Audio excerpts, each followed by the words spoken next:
Israeli হামলার প্রতিবাদ কর্মসূচি থেকে ব্যবসা প্রতিষ্ঠানে ভাঙচুর, লুটের ঘটনায় ৪৯ জন গ্রেপ্তার। সিলেটসহ দেশের বিভিন্ন স্থানে দোকান ও ব্যবসা প্রতিষ্ঠান ভাঙচুরের ঘটনায় জড়িত ৪৯ জনকে গ্রেপ্তারের কথা জানিয়েছে পুলিশ। পুলিশ সদর দপ্তর থেকে এক বিবৃতিতে এ তথ্য জানানো হয়। গতকাল ফিলিস্তিনের গাজায় ইসরায়েলের গণহত্যার প্রতিবাদ এবং ফিলিস্তিনের মানুষের প্রতি সংহতি জানিয়ে দেশের বিভিন্ন জেলায় মিছিল ও সমাবেশ হয়।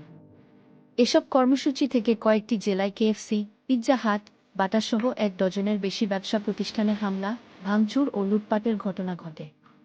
প্রধান উপদেষ্টার প্রেস উইং থেকে জানানো হয়েছে, গতকাল গাজার মানুষের প্রতি সংহতি জানিয়ে দেশের বিভিন্ন শহরের প্রতিবাদ কর্মসূচি ঘিরে সহিংসতা ও বেআইনি ঘটনায় পুলিশ দ্রুত ব্যবস্থা নিয়েছে।